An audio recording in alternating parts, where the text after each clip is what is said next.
Well, why do a book on Thomas Jefferson and John Marshall? Well, they happen to be two of the most fascinating figures in all of American history. And they disagreed on just about everything of importance.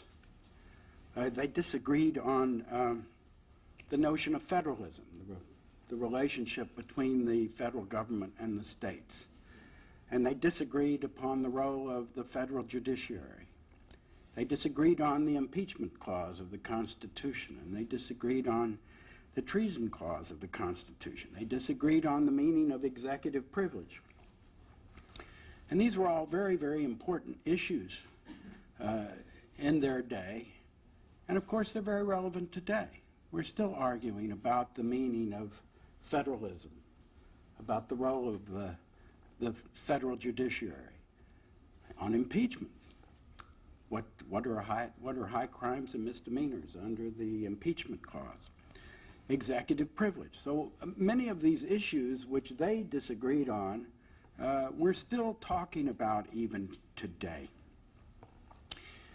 I thought of, if you took away the names, Thomas Jefferson and John Marshall, and just think about the story, it could make a heck of a political novel. You have two brilliant men, very ambitious, from the most powerful state in the Union. In those days, it was Virginia. Second cousins, no less, who grew up with diametrically opposed political philosophies. One believed in states' rights, popular sovereignty, individual liberty. The other felt very strongly about a strong federal government and an independent federal judiciary. And of course, the first was Thomas Jefferson. The second was John Marshall. John Marshall is appointed Chief Justice of the United States by John Adams, and just a few weeks later, Thomas Jefferson is declared to be the winner of the presidential election from the opposite party. Good plot, I think. Well, how did I go about approaching this book? I've always felt in doing judicial biography and judicial history, I tried to get to know the characters, the main characters. I did a biography a number of years ago on Justice William O. Douglas of the Supreme Court. And some of you may know that Douglas grew up in the West, and he was a great outdoorsman. So I started that book by going west. And I first stopped in the little hamlet of Maine, Minnesota, where William O. Douglas was born, right on the North Dakota border. And there were about 12 people there. But the cemetery where his father was buried was there. And there was a historical society nearby, the Fergus Falls Historical Society. And I found the newspapers from that era, and I looked back to the year 1898 when Douglas was born, and I found the announcement of his birth, along with the itinerary of his father, who was an evangelical minister, as well as reports of Indian raids nearby in just that time. So you get I got a sense of the time there. And then I went farther west and went to Yakima, Washington, where he grew up, and to Whitman College, where he was educated, and to the Cascades and to Goose Prairie, where he had a cabin, to get a sense, and even climbed a mountain, which I did, one, because it was beautiful there, and two, because the people who were my host had a lot of information I wanted, and they refused to talk to me until I'd climbed the mountain. Anyway, when writers do a lot to get a story. Well, with Jefferson and Marshall, of course, I couldn't interview. And with Douglas, I interviewed Douglas, and I interviewed his son and his daughter and his sister and all kinds of people. Well, with Jefferson and Marshall, obviously, I couldn't do that. But I still wanted to get a sense of the people that I was writing about. So I first Jefferson, and I went down to Charlottesville and to the the Alderman Library at the University of Virginia, which is a wonderful facility and a wonderful collection of Jefferson papers. And there's a room there where they bring papers, letters two at a time to the researchers, and a number of us are going. And it's just like a precious parchment. They bring it in, and it's just a marvelous experience. And of course, you can read Jefferson's words.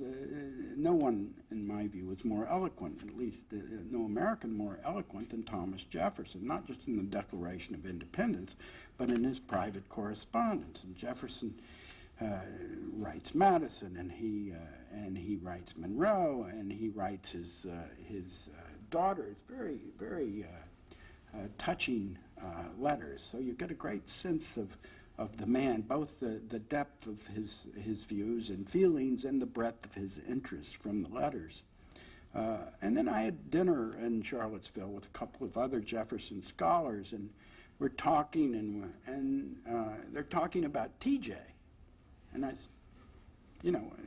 like there was a seat there for TJ, because Jefferson's spirit lives in Charlottesville, and they spoke of him as if he were there.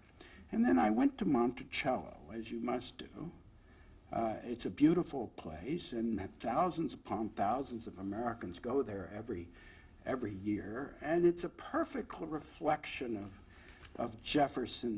the breadth of Jefferson's interest. He designed Monticello, and you look over the vista at Monticello, and you see the University of Virginia, which he also designed and founded. And you can go to the wine cellar. He had a wonderful wine cellar. And then you can go to the slave quarters, and you can go in the main entrance, and you see artifacts from the Lewis and Clark expedition. And he was a man of very interested in gadgets, and he had a replicator where he wrote so many letters, and he wanted to keep copies, so he had an instrument with his a pen in one part, and then he had it attached to another pen. So he wrote with one, and the other one would copy every letter, and that's on a desk at Monticello. And you see the paintings he brought back from Europe and the musical instruments that he brought back from Europe. So you get a wonderful, wonderful sense of Thomas Jefferson just going to Monticello. And so I thought I would do the same thing for John Marshall, and I went to Williamsburg, where his letters were being edited,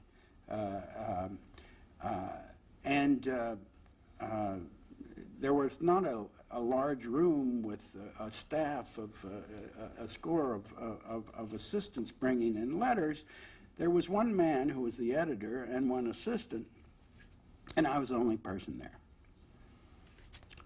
But nonetheless, if you read Marshall's letters, he's not as eloquent as Jefferson. Few people are or have been, but he writes beautifully and with feeling. And his letters are also a treasure trove. He wrote Washington and Adams and Hamilton, and he wrote touching letters to his wife, Polly, dear Polly. And you get a sense of the man as well as the public figure. And I felt, well, if I went to Monticello, I should, where Jefferson lived, I should go to Richmond, where John Marshall lived. And there's a big two-story house right in downtown Richmond, which is the Marshall residence there. And if you go there, you'll see his robes. You'll see a lock of his wife's hair. You'll see the dining room table where he and his wife dined. And I'll bet not one of you have been there, because I'll tell you something. When I went there, I looked at the guest register. I was it. I was the guest at the Marshall house. Not just for that day, but for the whole week. So if Americans vote with their feet, you'd have to say that Thomas Jefferson is a great deal more important in American history than John Marshall. As Mr. Gilder has suggested, my view is that Marshall is as important as Jefferson in terms of the making of our nation. Now, how as a writer and a historian, how do I introduce the two men? I chose to introduce Jefferson in the court of St. James in London in 1786. It was 10 years, of course, after he had drafted the Declaration of Independence, when he had called George III an oppressor, a usurper, a plunderer. And those were the nice things he said about George III. 10 years later, he's now the minister, the U.S. minister to France, and he's come to London to try with John Adams, who's the minister to Great Britain, to negotiate a commercial treaty, and he is there to be presented to the King of England. Now, Jefferson remembers that the King of England did him a terrible disservice. That Jefferson remembers that when he was presented to the King and to Queen Charlotte by John Adams, the King and Queen turned their backs on him. And he remembers this very bitterly. Now, modern historians have suggested that his memory was not so good. That probably Queen Charlotte wasn't even there at the time, because the kind of presentation that was made, King George did alone.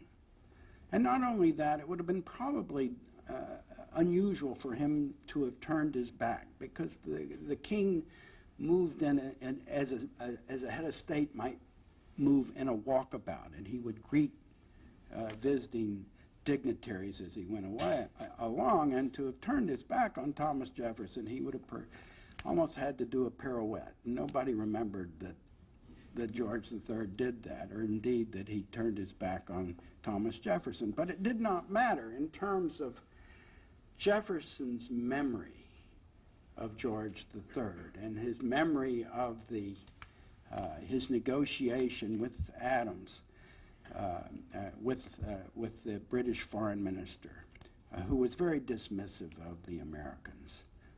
And Jefferson and Adams, of course, as I write, make a rather odd diplomatic couple. Jefferson was over 6'2" tall, sort of gangly, red-headed with freckles and graying reddish hair, and rather cool and detached. And John Adams was sort of a short, combative, pugnacious man. He has been variously described as 5'4", all the way up to 5'8". Usually his more admiring biographers have him at 5'8", and those who don't care as much about him move him down a little bit. But you can imagine the two of them negotiating together. They were very good friends at that time. Later they were estranged, but they were good friends at that time, and they made no progress. Foreign minister dismissed them almost. And Jefferson later wrote, he said, "This nation hates us. Their ministers hate us, and their king most of all."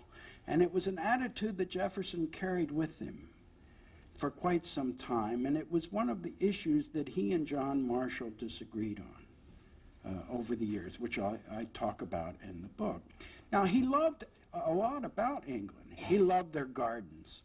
He loved their inventions. He loved their shops. He loved Shakespeare. He just didn't like their government. And that was something, when he went back to Paris, he went back to France, and he loved everything about France.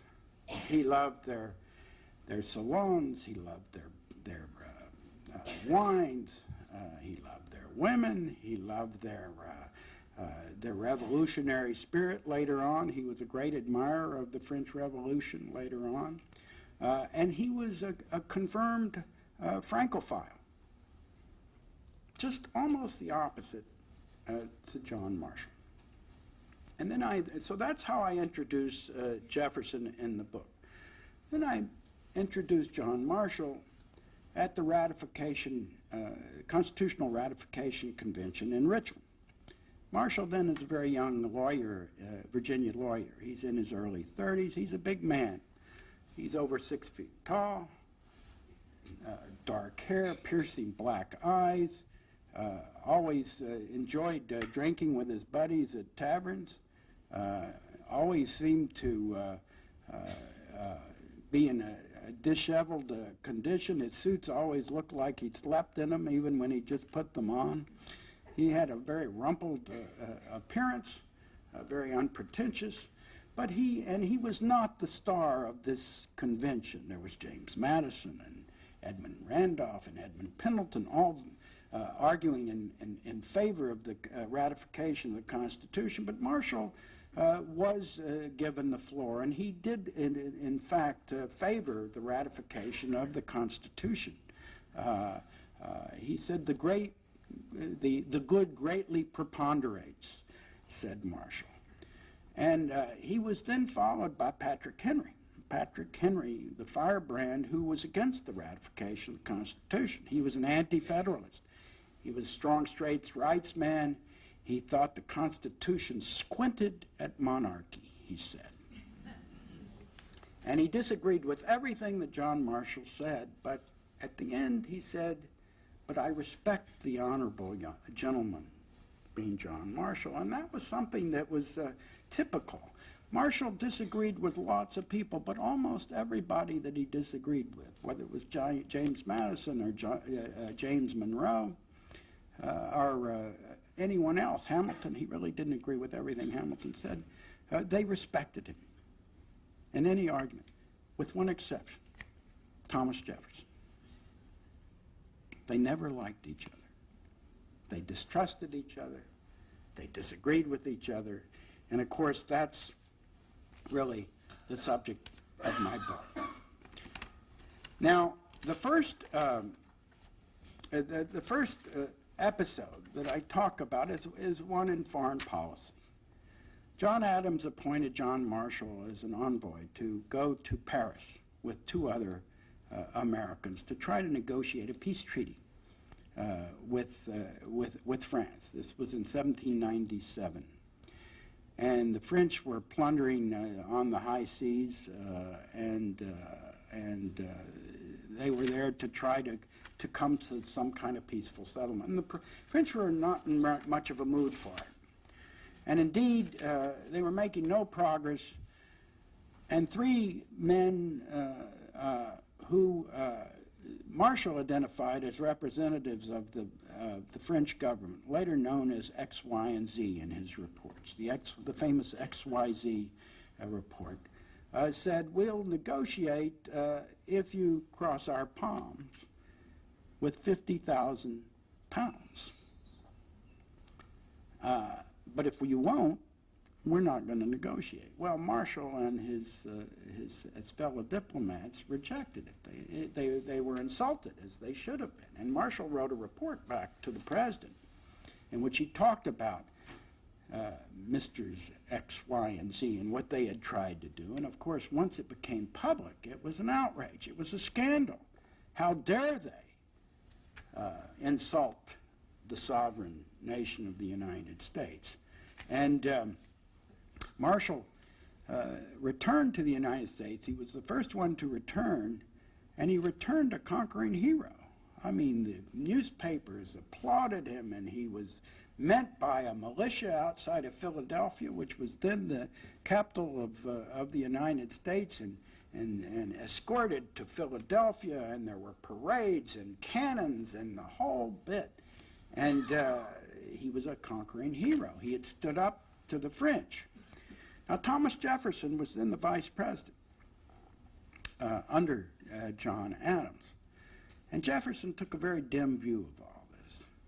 He really thought that it was, as he said, this XYZ dish, Jefferson said, was cooked up by Marshall to try to stoke the fires of French feeling in the United States. But nonetheless, he sort of wanted to see what Marshall was up to, and he wanted, because there were the High Federalists, led by Hamilton, really were ready to declare war on France at this time. They were so insulted. And Jefferson and his Republicans did not want to do that, but they wanted to see where Marshall stood. So Jefferson called at Marshall's Hotel in Philadelphia. And he came by once, and Marshall wasn't there, and he came by later, and Marshall wasn't there, and he wrote Marshall a note. And he said, Mr. Jefferson regrets that he was so unlucky to have missed Mr. Marshall at his quarters. Well, later it was shown that he had originally written that he was so lucky to have missed Marshall at his quarters, and that Freudian slip, according to Marshall later being told of that, was as close as Thomas Jefferson came to telling the truth.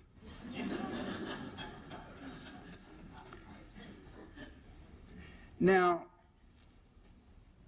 this led to a number of things. One, which Mr. Gilder mentioned, was this war fever among the Federalists. And domestically, the Federalist-controlled Congress passed the Alien and Sedition Acts, which John Adams signed, and basically made it a crime to maliciously criticize the federal government, or the officers of the federal government. There was an exception, by the way. You could criticize the vice president, who happened to be Jefferson. And Jefferson and Madison, as I talk about in my book,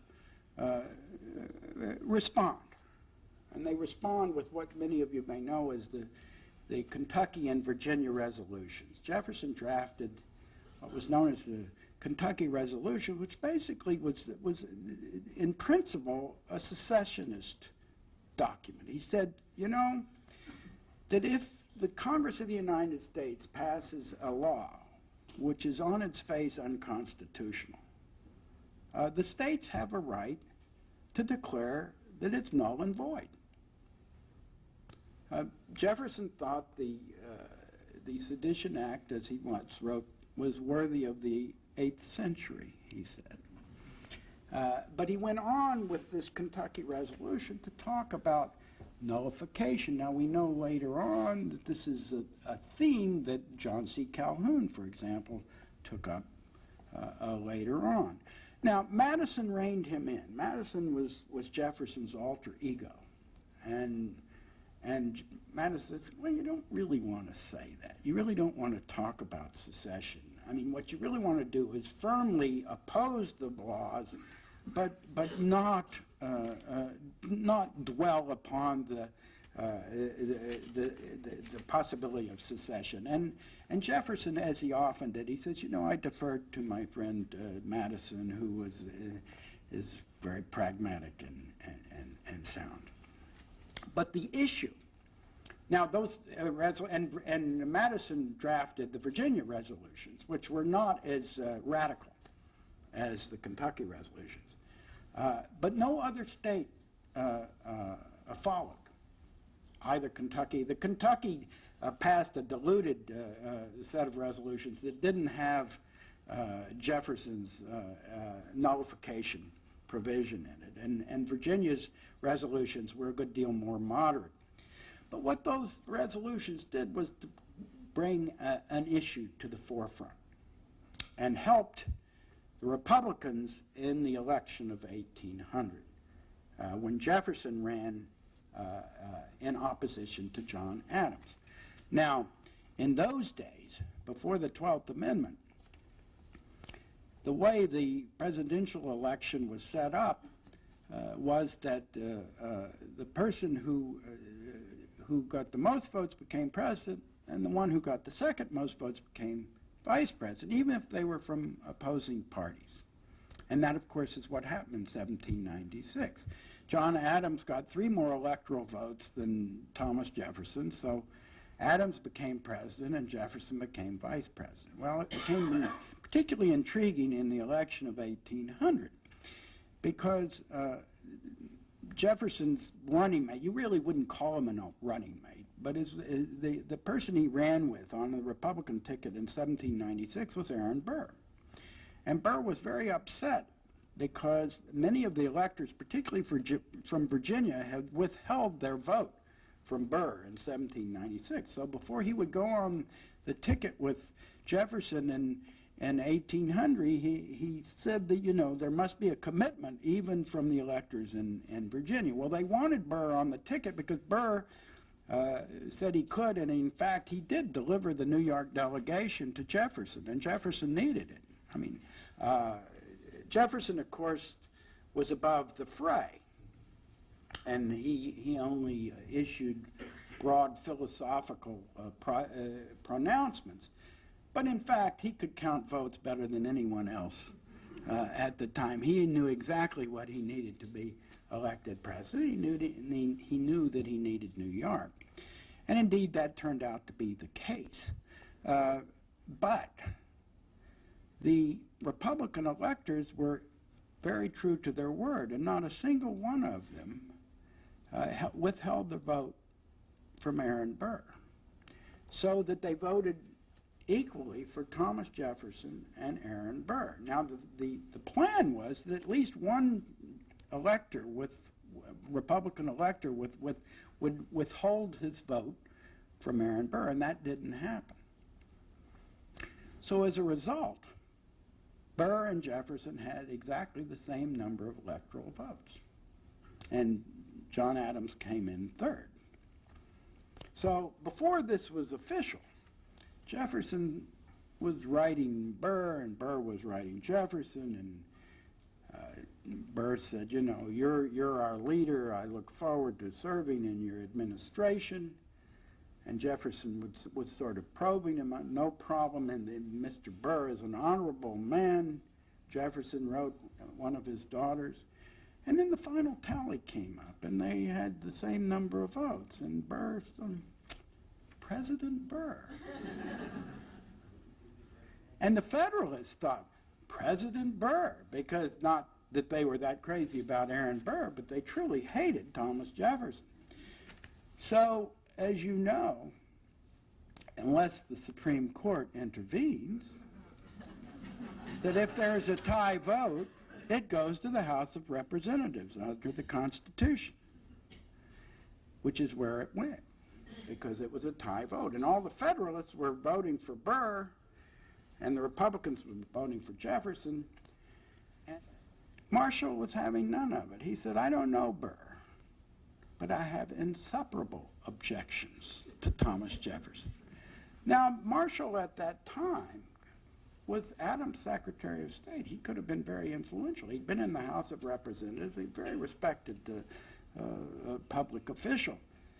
He would not lift a finger for Thomas Jefferson. It gives you some idea, even though Jefferson was clearly, in terms of the popular vote, Jefferson undoubtedly was the choice of the people who voted. So, on the 36th ballot in the House of Representatives, finally Jefferson is elected. And this comes about 3 weeks after John Adams has appointed John Marshall Chief Justice. And just a few weeks, the first week in March, you can imagine they're in the Senate chamber where the presidential inauguration takes place, and there they were. There was Thomas Jefferson and John Marshall on one side and Aaron Burr on the other. It must have been a very uncomfortable a setting for the three of them. And then Jefferson gave an absolutely brilliant inaugural address in which he really reached out to the other party.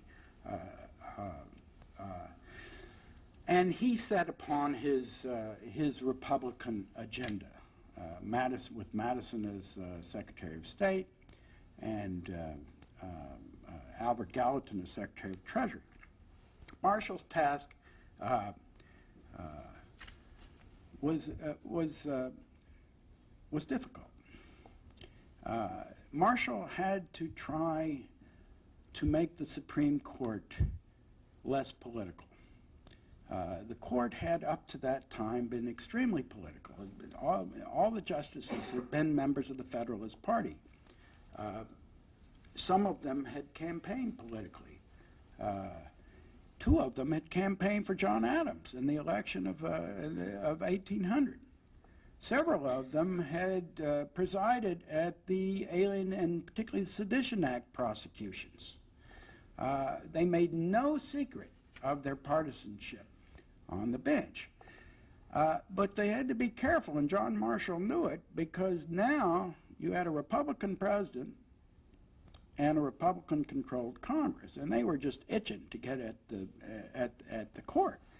I've told you that Thomas Jefferson really did not believe in the independence of the federal judiciary. He thought they ought to come under popular control. So Marshall's task was a rather subtle and difficult one.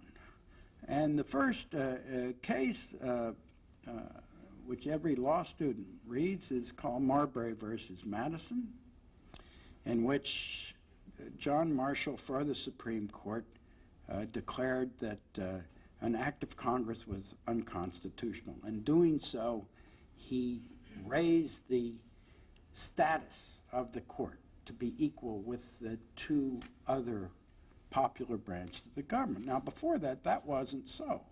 The Supreme Court met in the basement of the Senate, in a small committee room in the Senate building, the Capitol building. So it gives you some, and that was an afterthought. They didn't think of that until just a few weeks before John Marshall took his seat on the Supreme Court. So Marshall did a number of things to try to enhance the prestige of the Supreme Court. One of them, they used to, the justices would come in flowing multicolored robes, much as British judges did. Marshall wore a plain black robe.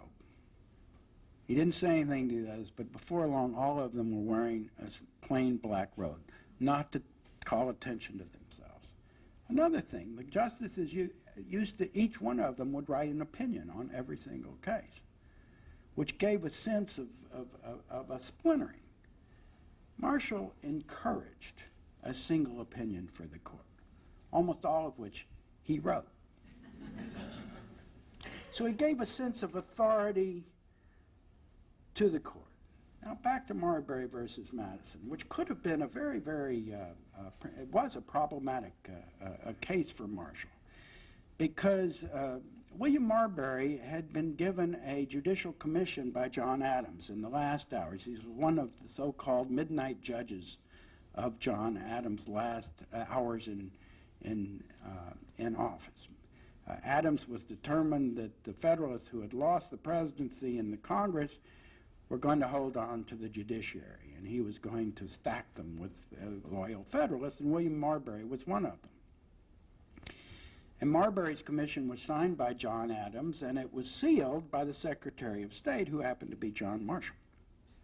But in the last frenzied moments of the Adams administration, nobody delivered the commission. So it sat in the State Department when Jefferson came into office. And of course, Jefferson said, we're not going to deliver this commission. This is a Federalist. Well, later on, a man named Charles Lee, who had been John Adams' Attorney General, took the case to the Supreme Court. He said, William Marbury has a legally binding commission. It has been signed and sealed, and that is all that is required for a legally binding document. We are a nation of laws, therefore there must be a remedy, and it is up to James Madison, the Secretary of State, to deliver this commission. Well, now everybody knew that it was a way to embarrass the Jefferson administration. Now, Jefferson and Madison were not going to deliver any commission to William Marbury. I mean, they were in charge now. So Marshall came up with what is considered a masterwork of indirection, and he first lectured Madison and Jefferson, and he said, you know, you've done a terrible thing here, because in fact, this is a legally binding document. It's been signed and sealed, and we are a nation of laws, and therefore there must be a remedy.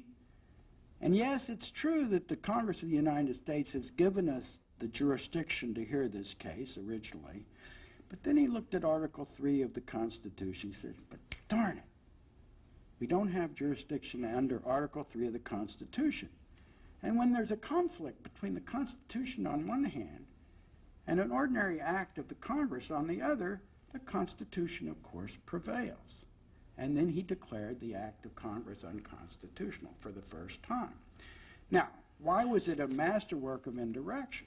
Well, because he didn't confront Jefferson and Marshall. They got what they wanted. He said, we can't do anything. William Marbury, you can't have your commission. We can't deliver it. We don't have jurisdiction.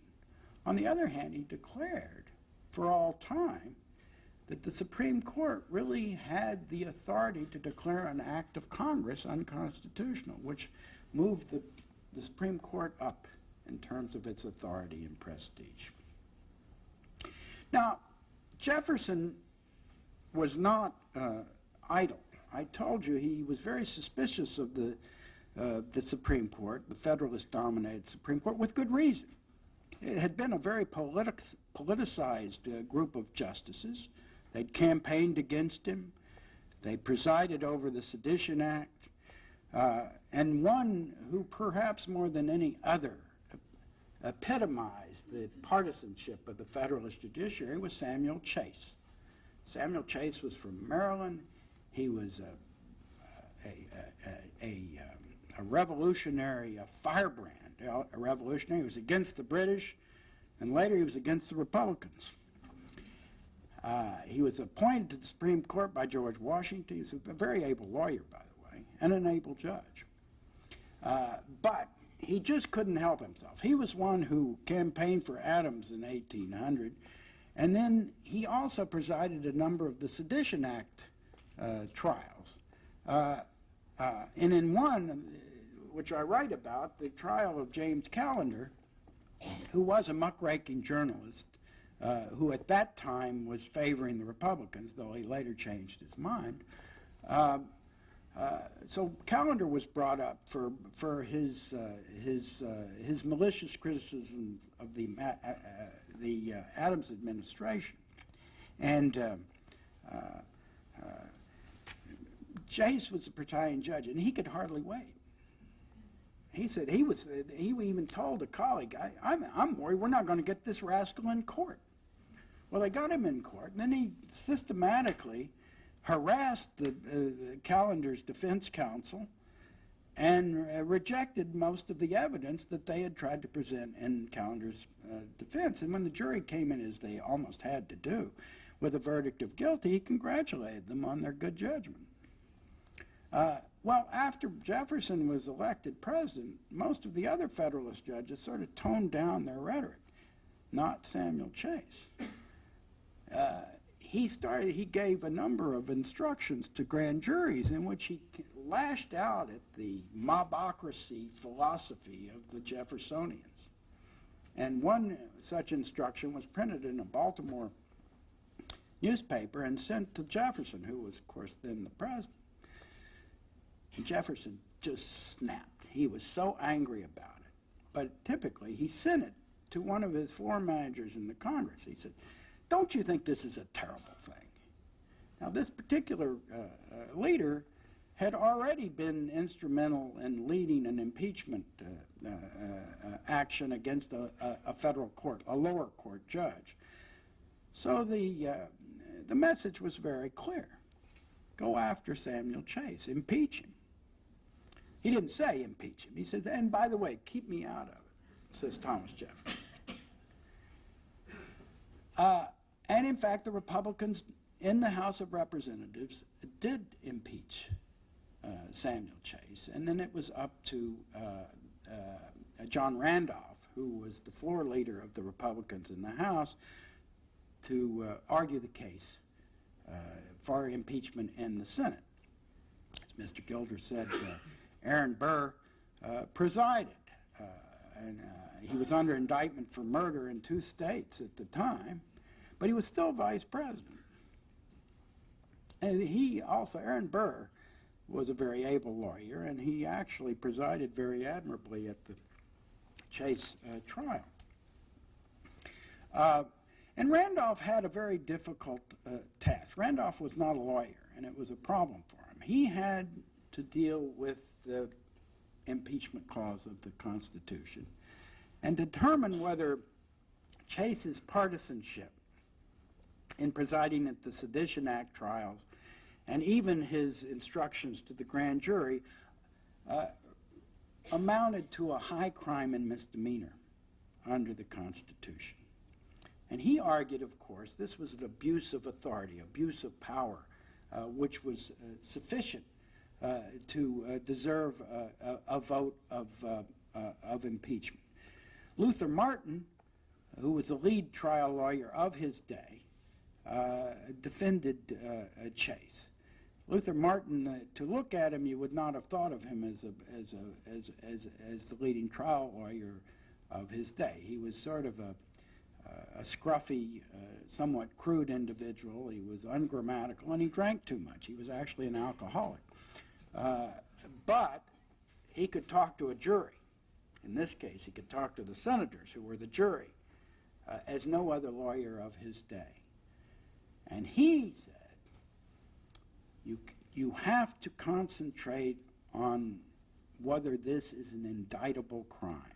Has Samuel Chase done something, even in his judgments, that go beyond bad judgment?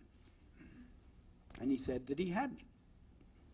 And ultimately, Martin won the day, and Chase was acquitted on all articles of impeachment.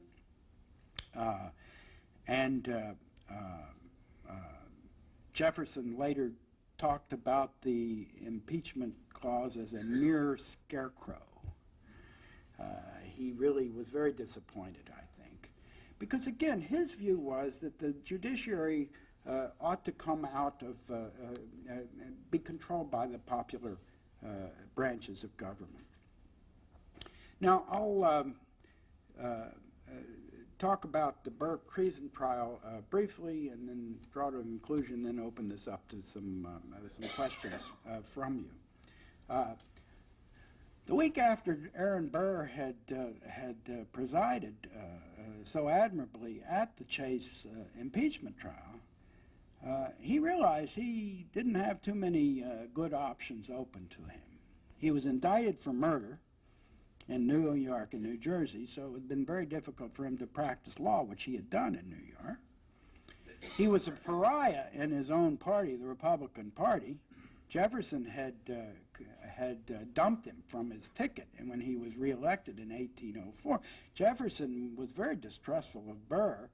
Certainly after the election, the tied election of 1800, he never brought him into his inner circle, and when he had the opportunity, as he did when he ran for re-election in 1804, he dumped Burr. So Burr had no future in the Republican Party, no political future. He couldn't practice law, but Burr was a very resourceful and ambitious man. And he decided to go west. He planned a western trip, two western trips, one in 1805 and one in 1806. And there were three theories as to why Aaron Burr went west. He went to the Indiana Territory, he went to Tennessee and Kentucky, and down to New Orleans, and through the Mississippi Territory. And there were three theories. The first theory was that Aaron Burr, ambitious as he was, wanted to recruit a voluntary army to conquer Spanish America. The United States was certainly having difficulty with the Spanish government and on the border in the Southwest, and Burr wanted to lead a force and set himself up as perhaps the emperor of the new territory in Mexico City. That was one theory. The second theory was that he went west because he was going to try to lead a force of the western states that would secede from the Union. And the third theory was that he really wanted to be a gentleman farmer and was going to settle in what was then the Louisiana Territory, a large tract of the Louisiana Territory, with some like-minded farmers, and live peacefully ever after. Thomas Jefferson believed the first two theories and not the third. He believed that Aaron Burr intended to conquer Spanish America, and he believed that Aaron Burr intended to lead a secession movement of the western states against the Union. And he thought his talk of being, of settling a tract of the Louisiana Territory was a mere ruse. Now, of course, anybody is entitled to his opinion. But Thomas Jefferson was the President of the United States, and as we know, one of our great libertarians. Before they'd even found and arrested Aaron Burr, however, Thomas Jefferson announced publicly what he thought.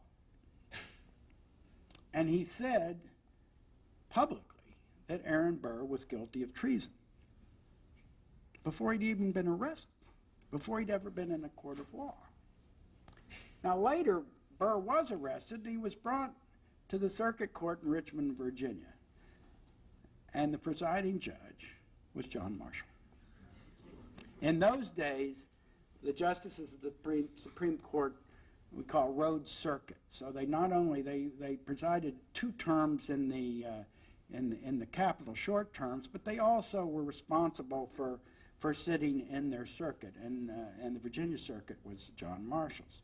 So here comes Aaron Burr, and Jefferson has already pronounced him guilty of treason, and has said in his correspondence that the only way that Burr is going to escape the gallows is through the twistifications of the law of the partisan judge, namely John Marshall. And in fact, that's exactly what Jefferson perceived happened. That is that John Marshall, it seemed in every critical ruling, narrowed the definition of the crime of treason. For example, he could have, as he had earlier done, talked about constructive treason, which would have, coming from the British common law, which would have said that anyone who not only acted but conspired, who was part of a conspiracy, who advised others to act, would be guilty of constructive treason and could be found guilty. But Marshall, at the trial of Aaron Burr, said no, that there had to be an act by the defendant, a specific act of treason, and it had to be testified to by 2 witnesses. And Marshall said that none of those requirements were met in the trial of Aaron Burr. Well, after Burr was acquitted, Jefferson sent a report to the Congress suggesting that Congress should have the last word, and indeed they ought to bring the judiciary under popular control, and nothing happened to it. Now later, I want to leave some time for questions, but later in the book I talk about a number of the Marshall decisions which expanded the authority of the federal government. Jefferson was what we would call a strict constructionist, and we looked at the necessary and proper clause of Article 1, which said that the Congress may use all means necessary and proper to achieve a constitutional end, which is provided for in the Constitution. The question is, well, what does necessary and proper mean? Well, Alexander Hamilton and Thomas Jefferson argued about this when they were in George Washington's cabinet. Hamilton said, necessary and proper means what's convenient, what's useful, what's appropriate. Jefferson says, no, it must be what's indispensable. Any means that Congress used must be indispensable. So he took a very strict construction of the necessary and proper clause, and in so doing, he tried to narrow Congress's authority and power. Marshall took Hamilton's view, and in the famous decision of McCulloch v. Maryland, he almost tracked word for word Hamilton's argument that you must give, it is a constitution we are expounding, said John Marshall. It's not a municipal code. We have to give the legislature some room, some flexibility to govern. And he did that in a number of ways, in a number of decisions, always seeking large, broad powers for the federal government. And in each of those cases, we have Thomas Jefferson, now retired, complaining, bitterly complaining. Well, what do I conclude? Well, as some of you I'm sure know, Jefferson thought about how he wanted to be remembered. And he thought of his achievements, and he reduced them to 3 that he wanted to be on his tombstone at Monticello. And the first was that he was the author of Declaration of Independence. The second, that he was the author of the Statute for Religious Freedom, which he had drafted in Virginia. And the third was that he was the founder of the University of Virginia. He said nothing about his presidency. Didn't even mention the Louisiana Purchase, in which he had a considerable role. He mentioned none of his arguments with John Marshall. And I think he was right. If you think about why we revere Thomas Jefferson, it's because of his articulating our most basic values of liberty and enlightenment, if you will. John Marshall. How do we remember John Marshall? Well, I suggest all that you have to do is look at some of the great decisions in the U.S. reports, beginning with Marbury versus Madison and McCulloch v. Maryland, Cohens v. Virginia, Gibbons v. Ogden. Marshall had a vision of a strong union and a strong federal government. And he was then, and he continues to be to this day, known as the great Chief Justice. Thank you.